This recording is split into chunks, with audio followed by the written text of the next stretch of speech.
بسم اللہ الرحمن الرحیم الحمد للہ نحمده ونستعینه ونستغفره ونؤمن به ونتوکل علیہ ونعوذ باللہ من شرور انفسنا ومن سیئات اعمالنا من يهده الله فلا مضل له ومن يضلله فلا هادي له ونشهد أن لا إله إلا الله وحده لا شريك له ونشهد أن سيدنا ومولانا محمدا عبده ورسوله أما بعد فأعوذ بالله من الشيطان الرجيم بسم الله الرحمن الرحيم يا أيها الذين آمنوا اتقوا الله وكونوا مع الصادقين آمنت بالله صدق الله العظيم وصدق رسول الله الكريم إن الله وملائكته يصلون على النبي يا أيها الذين آمنوا صلوا عليه وسلموا تسليما محبت سے درود پاک پڑھ لیں الصلاۃ والسلام علیک یا سیدی یا رسول اللہ وعلی آلک و صحابک یا سیدی یا حبیب اللہ الصلاۃ والسلام علیک یا سیدی یا جد الحسن والحسین وعلی آلک و صحابک یا سیدی یا وسیلتنا فی الدارین۔ اللہ تعالی جل جلالہ وعم نوالہ وعظم شانہ وعز اسمہ وجل ذکرہ ولا الہ غیرہ کے حمد و ثنا حضور امام الانبیاء والمرسلین قائدنا وقائد الغر المحجلین سید الاولین والآخرین جناب احمد مجتبیٰ حضور محمد مصطفیٰ صلی اللہ علیہ وسلم کی عالی بارگاہ میں درود و سلام کا نذرانہ پیش کرنے کے بعد آج کی یہ انتہائی بابرکت اور نورانی محفل بسلسلہ آراس مقدسہ مخدوم الاولیاء قدوۃ السالکین زبدۃ العارفین حضور داتا گنج بخش علی حجویری رضی اللہ تعالی عنہ امام ربانی حضرت مجدد الافسانی علیہ الرحمہ اور اعلیٰ حضرت عظیم البرکت مجدد دین و ملت الشاہ احمد رضا خان فاضل بریلوی رضی اللہ تعالیٰ عنہ ان عظیم ہستیوں کی بارگاہ میں خراج عقیدت پیش کرنے کی نیت سے یہ محفل پاک جو ہے انعقاد پذیر ہے۔ اللہ تعالیٰ ان نفوس قدسیہ کے فیضان سے ہم سب کو وافر حصہ عطا فرمائے اور انہی کی تعلیمات، انہی کے افکار، انہی کے مطابق ہمیں اپنی زندگیاں گزارنے کی اور انہی افکار پر اللہ تعالیٰ ہمیں موت عطا فرمائے اور انہی اپنے محبوبوں کی قیامت کے دن ان کے زمرے کے اندر ہمارا حشر فرمائے۔ ہم جس عظیم ہستی کی بارگاہ کے اندر بیٹھ کر ان سارے بزرگوں کو خراج عقیدت پیش کر رہے ہیں، انہوں نے ساری زندگی حق کی علم برداری اور باطل کی سرکوبی کے لیے آخری دم تک جس ہستی نے اپنا اوڑھنا بچھونا زندگی کے لمحات وہ گزارے ہیں، میری مراد مخدوم الاولیاء، ولی کامل، حضور پیر طریقت، راہبر شریعت، نباز قوم، حضور پیر الحاج ابو داود محمد صادق صاحب رحمۃ اللہ تعالی علیہ۔ حقیقت یہ ہے کہ چلو آج تو یہاں بیٹھ کر بات کر رہا ہوں، تو عمومی طور پر یہ بات جو ہے وہ ہوتی رہتی ہے کہ آج یہ گجرانوالا کی جو فضا ہے نا، جس کے اندر الحمدللہ سنی سینہ تان کے بات کرتا ہے، تو یہ سارا فیض حضرت صاحب رحمۃ اللہ تعالی علیہ کا، جنہوں نے ہمیں یہ جرت سکھائی اور جنہوں نے یہ سارا ماحول بنایا۔ ہم تو بنے ہوئے ماحول کے اندر جو ہے نا یہ ساری باتیں کرتے ہیں، انہوں نے اس دور کے اندر باتیں کی ہیں جس وقت ہر طرف دشمنی تھی۔ اللہ تعالیٰ ان کے درجات کو مزید بلندیاں عطا فرمائے۔ اور من دانم کے تحت میں آپ حضرات کو میرا تعارف ہے، میں کو خطیب واعظ نہیں ہوں، یہ حضرت صاحب کا جو ہے وہ حکم ہے، صاحبزادہ والا شان، جو الحمدللہ ثم الحمدللہ ہمارے لیے فخر کی بات ہے کہ جس طرح الوالد سر لابی،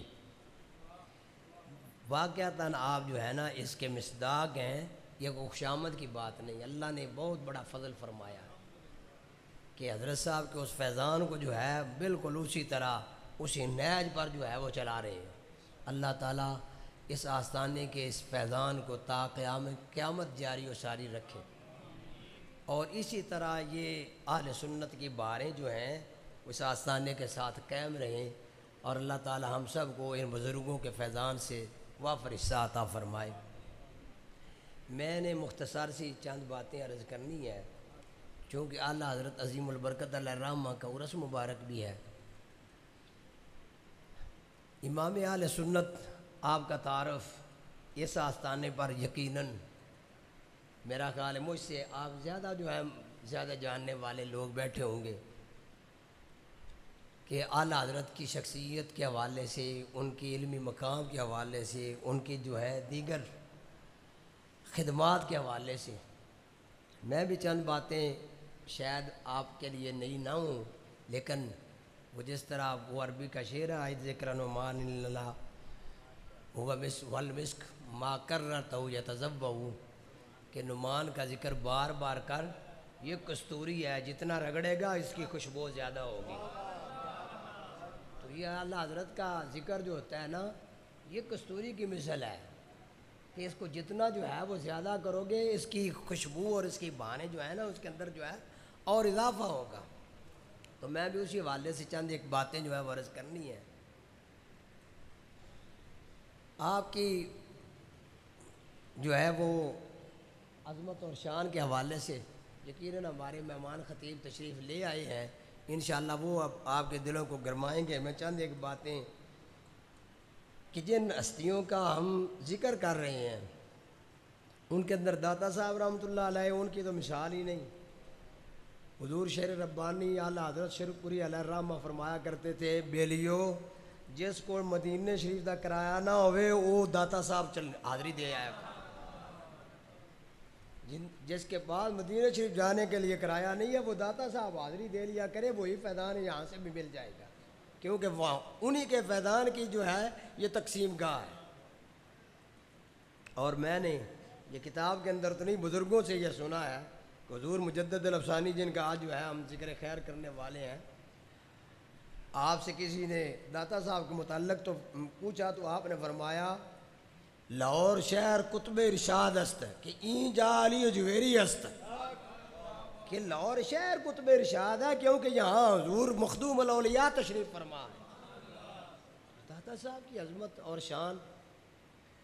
یہ جو ہے یہ کوئی جہاں آ کر حضور خواجہ غریب نواز جیسی ہستیاں آ کر جو ہے وہ چلا کشی کریں، بابا صاحب جیسی ہستیاں آ کر جو ہے وہ اپنا یہاں کر حاضری اپنے لیے افتخار سمجھیں تو وہ کتنی بڑی ہستی ہوں گی۔ اس لیے یہ ہمارے لیے بڑی فخر کی بات ہوتی ہے۔ جس طرح ہم یہاں پاکستانی لوگ جو ہے نا وہ ترستے ہیں کہ ہمیں جو ہے وہ اجمیر شریف کی حاضری ہو جائے، بریلی شریف کی حاضری ہو جائے، سرحان شریف کی حاضری ہو جائے، تو انڈیا والے اسی طرح جو ہے محبت کے ساتھ وہ اس بات کو ترستے ہیں کہ ہمیں دادا صاحب حضور کی حاضری نصیب ہو جائے۔ ہم خوش نصیب ہیں، ان کا عرس مبارک بھی ہے۔ اللہ تعالیٰ ہم سب کو وہاں آپ کی بارگاہ سے فیض حاصل کرنے کی بھی توفیق عطا فرمائے۔ تو میں نے آج جو ہے صرف شاید ایک یا دو مسئلہ جو ہے وہ عرض کر سکوں کہ یہ ہم اہل سنت و جماعت آج جہاں پہ ہم جا رہے ہیں،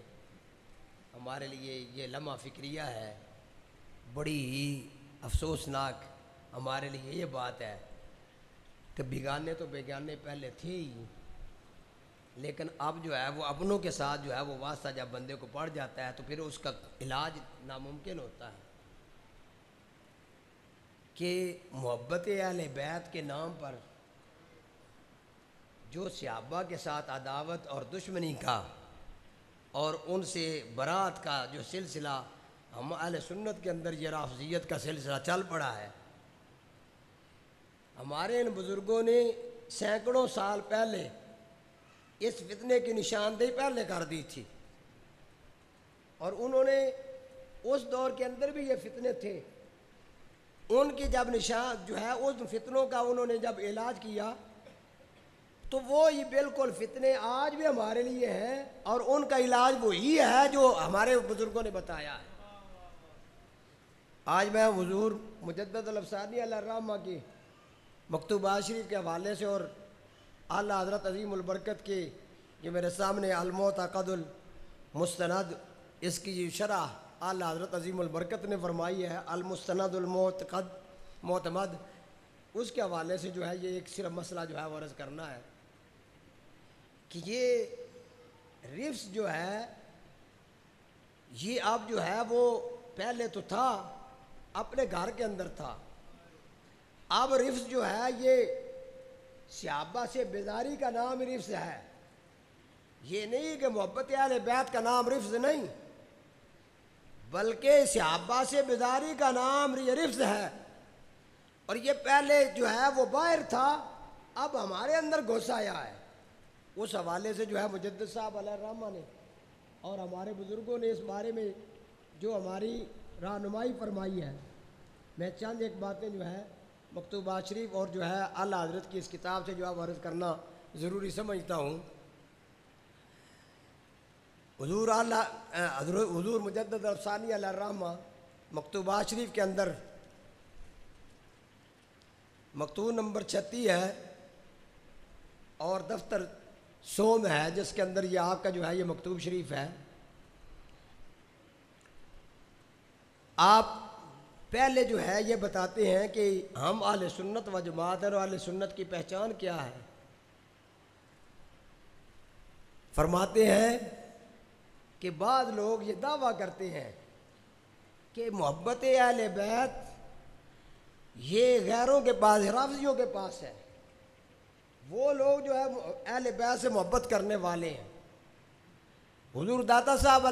حضور مجدد الافسانی علیہ الرحمہ آپ فرماتے ہیں کہ محبت حضرت امیر شرط تسنن است، فرمایا یہ ان کا دعویٰ ہے، لیکن بات اصل حقیقت یہ ہے کہ حضرت علی المرتضیٰ شیر خدا کرم اللہ وجہ الکریم کے ساتھ محبت یہ اہل سنت کے لیے شرط ہے۔ سنی ہونے کی شرط جو ہے وہ یہ ہے کہ حضرت علی المرتضیٰ شیر خدا کرم اللہ وجہ الکریم کے ساتھ بندے کو محبت ہو،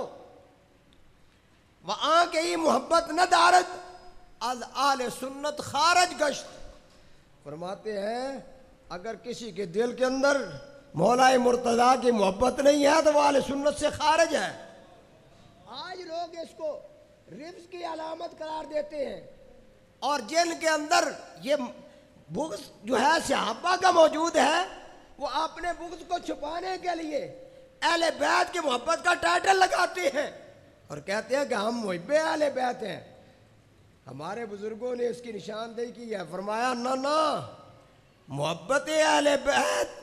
اور محبت مولا مرتضیٰ یہ سنی ہونے کی شرط ہے، اور جس کے سینے کے اندر مولا مرتضیٰ کی محبت نہیں وہ اہل سنت سے خارج ہے۔ اور آگے کیا فرماتے ہیں؟ وخارجی نام یافت، فرماتے ہیں کہ جس کے سینے کے اندر حضرت علی المرتضیٰ کرم اللہ وجہ الکریم کو محبت نہیں ہے وہ اہل سنت سے خارج ہے اور وہ خارجیوں میں سے ہے۔ اور آگے کیا فرماتے ہیں؟ فرماتے ہیں کہ اس کے اندر اصل بات یہ ہے کہ یہ اہل بیت کی محبت، خصوصاً حضرت علی مرتضیٰ رضی اللہ تعالیٰ عنہ کی محبت، اس کے بارے میں فرماتے ہیں کے در محبت امیر طرف افراد اختیار کر و زیادہ از آنچ شاید با وقوع آورد و غلوب درا محبت نمود بس و بسبب وطال اصحاب خیر البشر علیہ السلام زبان کشود۔ فرماتے ہیں کہ یہ جو لوگ حضرت علی المرتضیٰ کرم اللہ وجہ الکریم کے ساتھ محبت کے دعوے دار ہیں نا، بہت بڑا اپنے محبت کا اظہار کرتے ہیں، اس محبت کے اندر وہ شریعت کی حدیں گزار جاتے ہیں اور غلو کرتے ہیں۔ فرماتے ہیں یہ محبت علی المرتضیٰ یہ رفض نہیں بلکہ اس کے پیچھے جو چھپی ہوئی چیز ہے، فرماتے ہیں سب وطان اصحاب خیر البشر زبان کشود، یہ وہ لوگ ہیں جو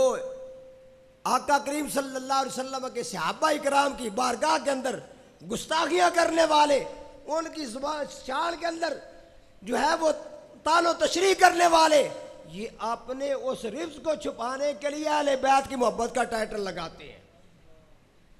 مجدد الافسانی فرما رہے ہیں کہ یہ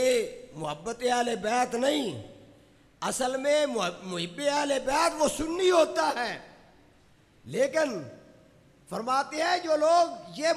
محبت اہل بیت کا دعویٰ کرنے والے ہیں،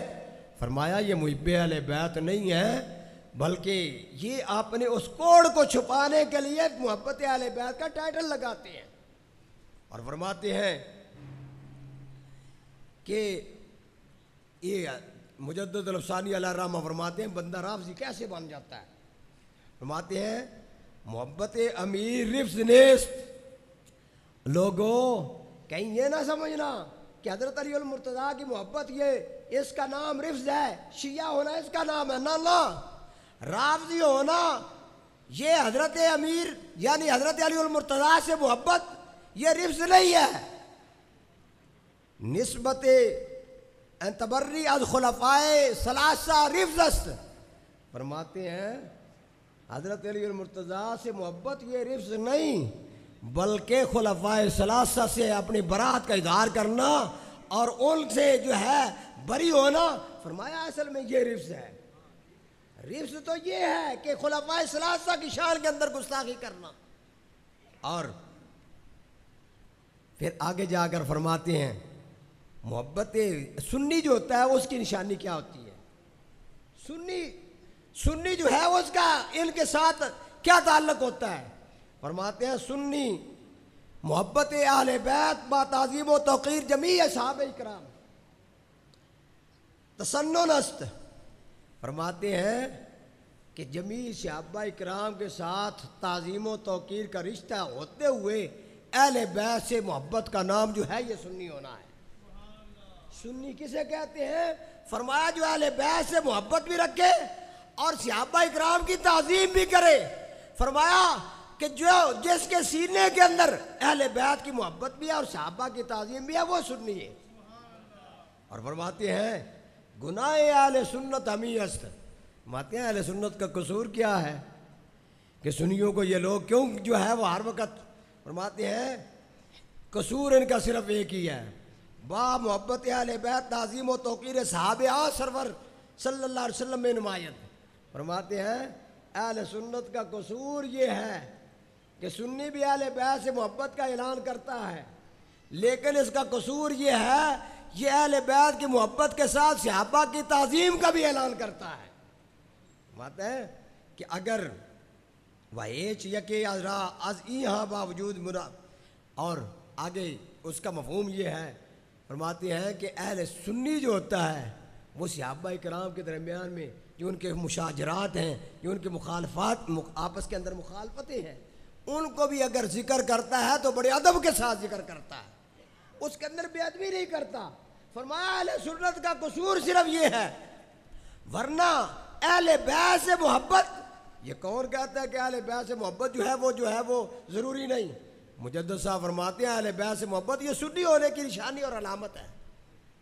اور یہی بات میرے امام نے بھی، الفاظ مختلف ہیں، یہ فارسی کے اندر ہے، اعلیٰ حضرت نے یہ جو ہے یہی بات المستند المعتمد کے اندر بالکل جس کا مفہوم یہی ہے، آپ ایک قاعدہ ضابطہ بیان کرتے ہیں۔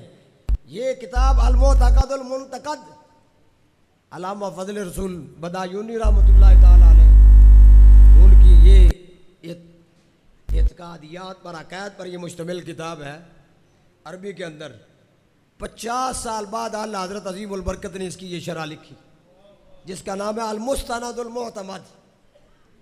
یہ اس کی شرح کے اندر اعلیٰ حضرت عظیم البرکت کیا فرماتے ہیں؟ جو حضور مجدد الافسانی علیہ الرحمہ نے جو چیزیں بیان فرمائی ہیں بے من وعن اعلیٰ حضرت عظیم البرکت نے بھی وہ چیزیں بیان فرمائی ہیں۔ ان کے افکار و نظریات کو جدا جدا نہیں ہے، یہ ہمارے جو بزرگ ہیں ہر دور کے اندر انہوں نے باطل کا مقابلہ کیا۔ اعلیٰ حضرت عظیم البرکت آپ فرماتے ہیں، ایک پہلے ضابطہ بیان فرماتے ہیں، فرماتے ہیں یاد رکھو لیس حب الزوات صحابت لزواتہم ولا حب اہل بیت اہل البیت لانفسہم بل حبهم جمیعا لوصلتہم برسول اللہ صلی اللہ علیہ وسلم۔ اعلیٰ حضرت فرماتے ہیں یاد رکھو، نہ تو صحابہ اکرام رضوان اللہ علیہ مجمعین کے ساتھ جو محبت ہے، نہ تو ان کی ذوات کی وجہ سے ہم ان سے محبت کرتے ہیں، نہ اہل بیت کی جو ہے ساتھ جو ہم محبت کرتے ہیں ان کے نفوس اور ان کی ذوات کی وجہ سے نہیں کرتے ہیں، بلکہ ہم اگر اہل بیت سے محبت کرتے ہیں تب بھی صحابہ سے ہماری محبت ہے تو اس کی وجہ بھی ایک ہی ہے کہ وہ صحابہ سرکار کے صحابہ ہیں اور اہل بیت سرکار کی اہل بیت ہے۔ سرکار کے ساتھ تعلق کی وجہ سے، اس رشتہ داری کی وجہ سے، اس تعلق کی وجہ سے ہم اہل بیت سے بھی محبت کرتے ہیں اور صحابہ سے بھی محبت کرتے ہیں۔ ہمارا جس کا بھی تعلق سرکار سے ہے سنی اس کا غلام ہے، سنی اس کے ساتھ محبت کرتا ہے۔ یہ قاعدہ اعلیٰ حضرت نے بیان فرما دیا، فرمایا ہماری محبت اہل بیت سے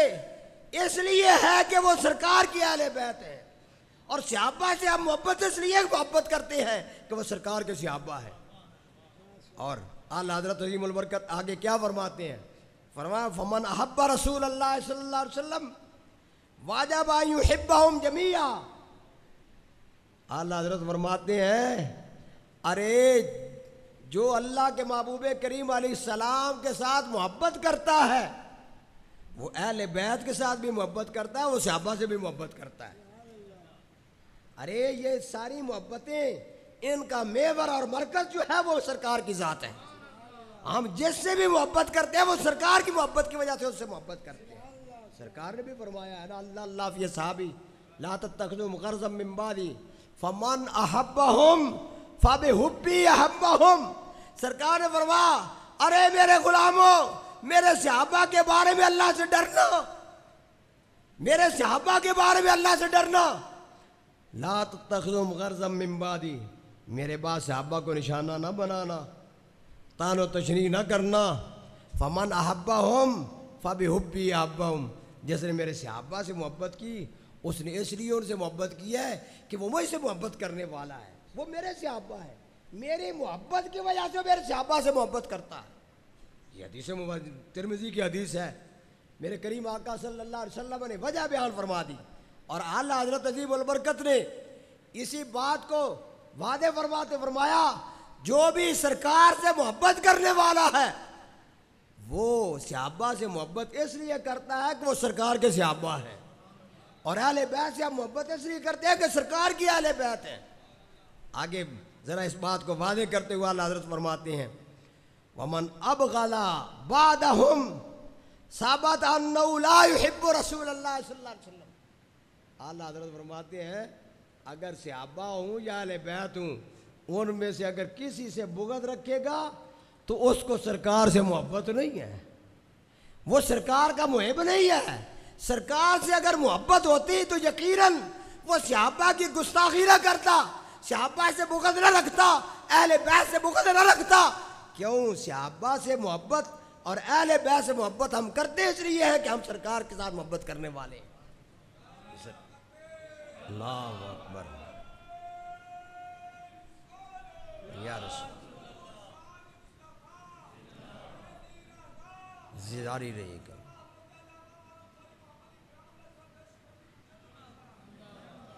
آگے اعلیٰ حضرت ایک بہت خوبصورت جملہ ارشاد فرماتے ہیں فَلَا نُفَرِّقُ بَيْنَ أَحَدٍ مِّنْهُمْ كَمَا لَا نُفَرِّقُ بَيْنَ رُسُلِ رَبِّنَا صلوات اللہ وسلامہ. اعلیٰ حضرت فرماتے ہیں کہ جس طرح اللہ تعالیٰ نے قرآن کریم کے اندر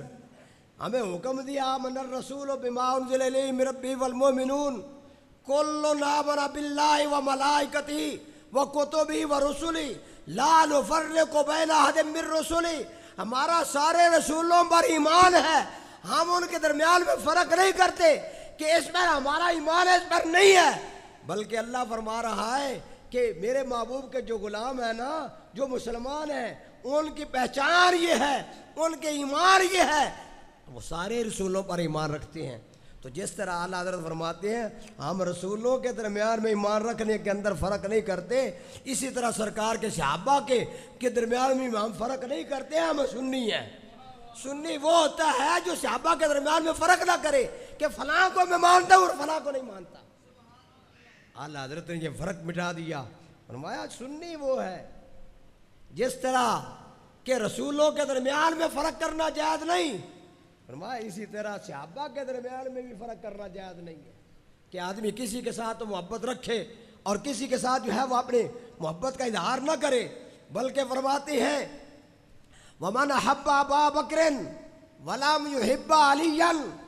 كَالنَّوَاسِبِ وَالْخَوَارِجِ عُلِمَ أَنَّهُ إِنَّمَا يُحِبُّ ابن ابی قحافہ لا خلیفۃ رسول اللہ صلی اللہ علیہ وسلم. فرماتے ہیں جو آدمی حضرت صدیق اکبر سے محبت کا دعوے دار ہو اور مولا مرتضیٰ سے محبت نہ رکھے، یاد رکھنا وہ اللہ کے رسول کے خلیفے کے ساتھ محبت نہیں رکھتا، وہ تو ابن ابی قحافہ کے ساتھ محبت رکھتا ہے. اعلیٰ حضرت کی یہ بات ذرا سمجھنا. آپ فرماتے ہیں اگر کوئی آدمی فرق کرے صحابہ کے درمیان، صدیق اکبر سے تو محبت کا نعرہ لگائے اور مولا مرتضیٰ سے محبت نہ رکھے،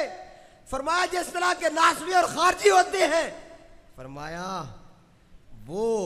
اللہ کے رسول کے خلیفے کے ساتھ محبت نہیں کرتا،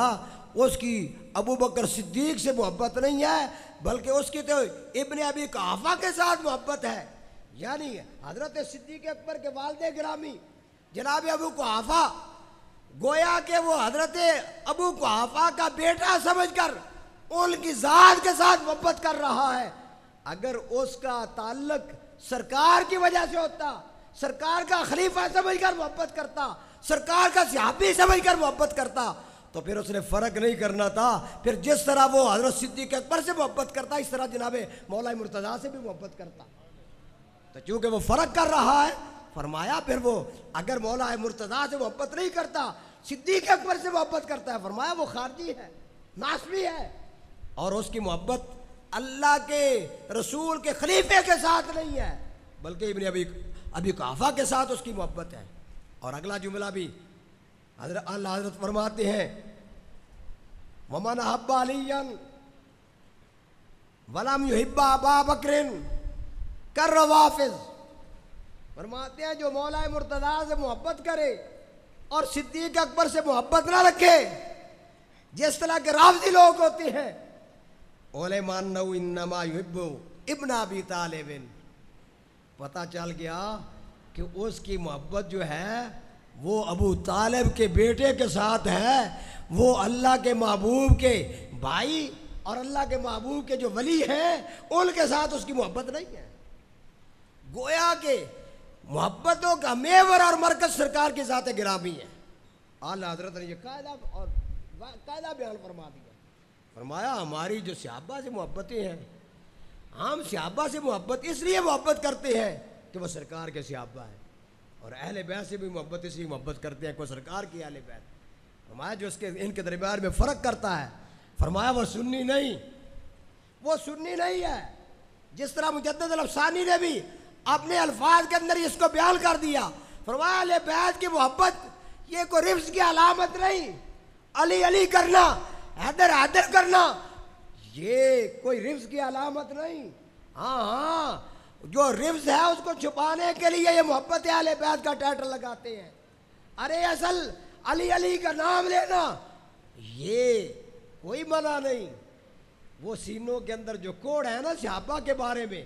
وہ جو رفض ہے وہ علی علی کہنے کا نام رفض نہیں، بلکہ جو صحابہ اکرام رضوان اللہ علیہ اجمعین کے ساتھ جو عداوت ہے اس کا نام رفض ہے۔ اور مجدد الافسانی فرماتے ہیں یہ اپنی اس عداوت کو چھپانے کے لیے یہ محبت اہل بیت کا ٹائٹل لگاتے ہیں۔ اور سنی وہ ہے جو اہل بیت سے محبت کرتا ہے لیکن اس کے سینے کے اندر جو ہے صحابہ اکرام کی تعظیم بھی موجود ہے۔ لہذا آج ہمارے یہ جو ہے ہمارے اسٹیجوں پر بھی یہ جو ہے بڑی پریشانی ہوتی ہے، نقیب حضرات بھی، ہمارے نعت خواں حضرات بھی، اور ہمارے واحد حضرات بھی جو ہے خطیب حضرات، وہ بھی جو ہے وہ شاید کو ہے اپنے کو مالی منفعت کی وجہ سے ایسے کرتے ہیں، لیکن سنی جو ہوتا ہے وہ تو جب ذکر کرتا ہے، اگر اہل بیت کا ذکر کرے تو صحابہ کے ذکر کو بھی وہ لازمی سمجھتا ہے، اگر صحابہ کا ذکر کرے اہل بیت کا ذکر کو بھی لازمی سمجھتا ہے۔ اور یہی سنیت ہے، یہی ہے ان آستانوں کا پیغام ہے، ہمارے بزرگوں کا یہی پیغام ہے۔ اور چونکہ ایک بات جو ہے صرف اعلیٰ حضرت کی عظمت اور شان کے حوالے سے، چونکہ پرسوں 7 ستمبر ہے اور 7 ستمبر یوم ختم نبوت کے حوالے سے جو ہے اعلیٰ حضرت عظیم البرکت نے اس جو ہے میدان کے اندر بھی بہت کام کیا ہے۔ جس وقت یہ ثناء اللہ عمر سری جیسے لوگ جو ہے یہ اس کی مدح سرائی کر رہے تھے مرزا قادیانی کی، اعلیٰ حضرت نے اس دور کے اندر جو ہے اس کے خلاف جو ہے وہ کتابیں لکھی، فتوے جاری کی ہیں۔ اعلیٰ حضرت نے 5 کتابیں مرزا قادیانی کے خلاف لکھی ہیں، 5 کتابیں، جن کے اندر جزاء اللہ عدوہ لإباء ختم النبوہ، کار الدیار علی مرتدی قادیان، المبین مانا خاتم النبیین، یہ اعلیٰ حضرت کے وہ رسائل ہیں جو اس دور کے اندر جب ابھی لوگوں کو قادیانی کی تلبیسوں کا، اس کی عیاری مکاری کا علم نہیں تھا، اعلیٰ حضرت عظیم البرکت نے اس وقت جو ہے ان کی اس عیاری کا جو ہے پردہ چاک کیا تھا۔ آپ کی بات جو ہے یہ قادیانی لوگ جو ہے نا یہ حضرت عیسیٰ علیہ السلام کی وفات پر بڑا زور دیتے ہیں کہ عیسیٰ علیہ السلام معاذ اللہ فوت ہو چکے ہیں۔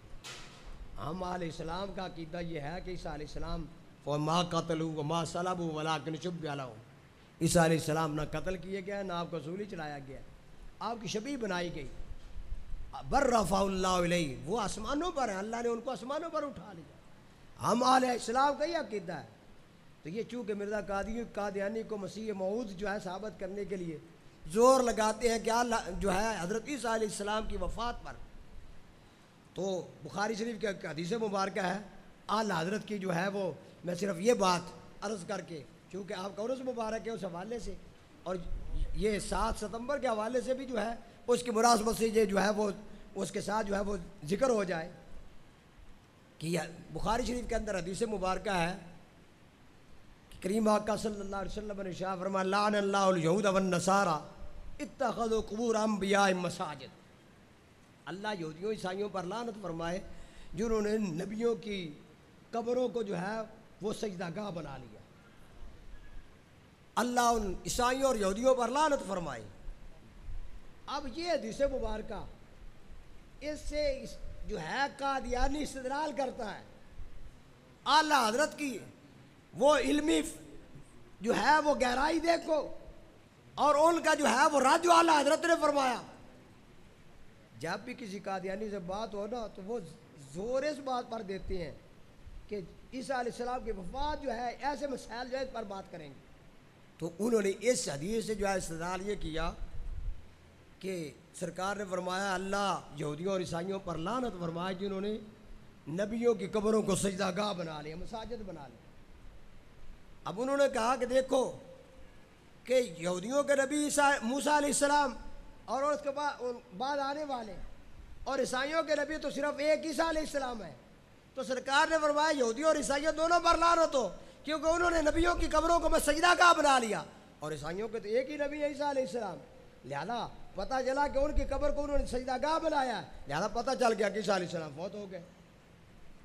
یہ جو ہے نا اس سے استدلال کیا انہوں نے قادیانیوں نے، اور یہ جو ہے کہ دیکھو عیسیٰ علیہ السلام، وہ کہتے ہیں ہمارا عقیدہ عیسیٰ علیہ السلام فوت ہو گئے ہیں،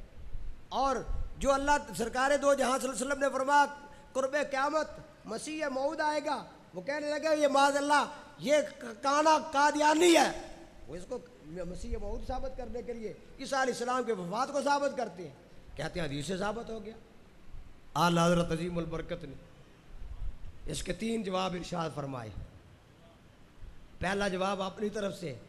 2 جواب حافظ ابن حجر اسقلانی کی طرف سے۔ فتح الباری شرح بخاری سے جو ہے اعلیٰ حضرت نے 2 جواب نقل فرمائے،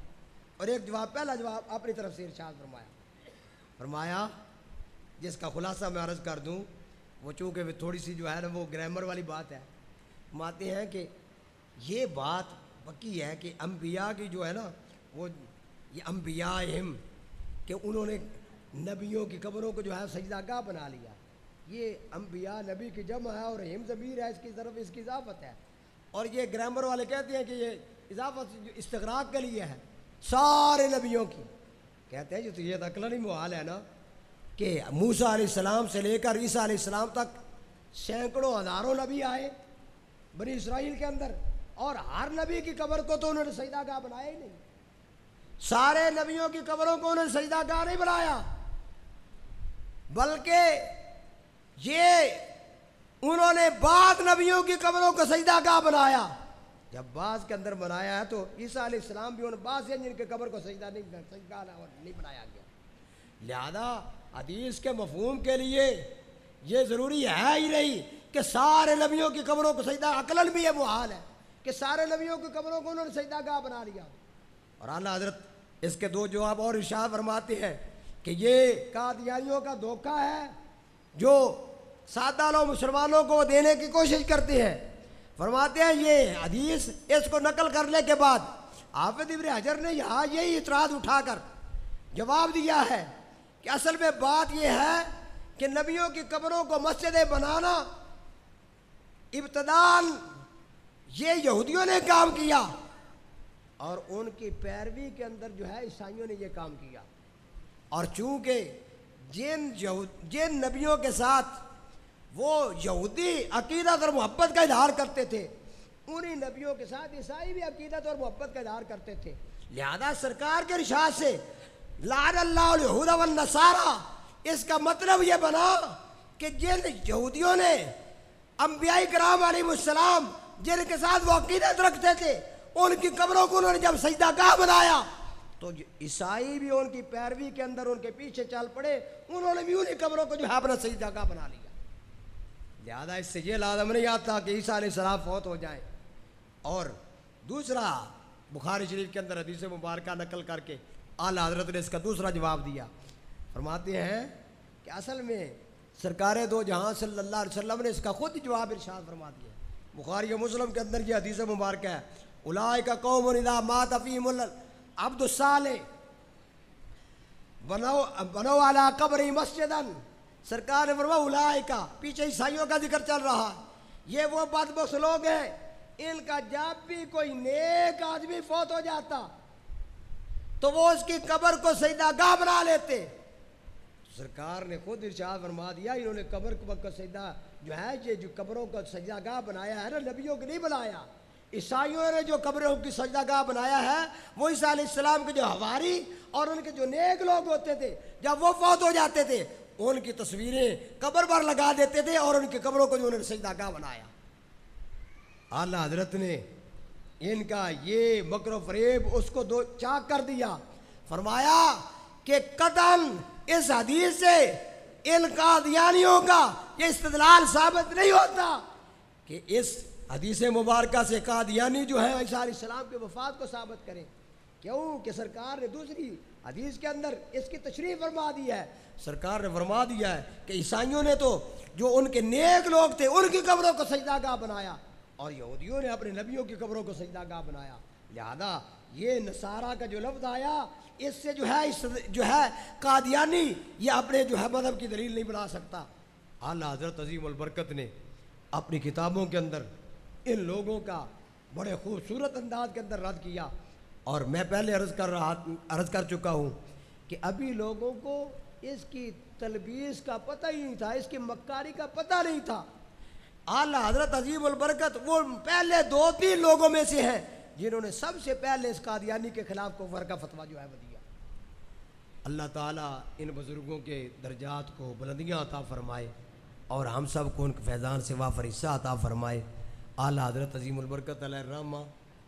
چونکہ امام اہل سنت ہیں ہمارے, آپ کے 25 صفر المظفر وہ میں آج پڑھ رہا تھا کہ آپ کی وفات کا وقت جو ہے وہ بڑا انتہائی خوبصورت جمعہ کا دن تھا اور جمعہ کی اذان ہو رہی تھی. جب مؤذن نے حی علی الفلاح کہا تو اس وقت اعلیٰ حضرت عظیم البرکت کی روح جو ہے وہ کف سے الفری سے پرواز کر گئی. یعنی یہ وہ لوگ ہیں, یہ اللہ تعالیٰ کے وہ برگزیدہ لوگ ہیں جن کو رب تعالیٰ نے یہ اعزازات عطا فرمائے ہیں. حی علی الفلاح کا معنی آؤ فلاح کی طرف, کامیابی کی طرف. جب مؤذن نے جمعے کی اذان دیتے ہوئے حی علی الفلاح کہا تو اعلیٰ حضرت عظیم البرکت کی روح اس وقت جو ہے جسم سے جو ہے وہ پرواز. اللہ تعالیٰ ان کی فیضان سے ہم سب کو وافر حصہ عطا فرمائے اور رب تعالیٰ ان کی قبروں پر اپنی لاتعداد رحمتوں کا نزول فرمائے. اللہ تعالیٰ ہم سب کی حاضری کو اپنی بارگاہ عالیہ میں شرف قبولیت عطا فرما کر ہم سب کی بخشش کا ذریعہ بنائے. وآخر دعوانا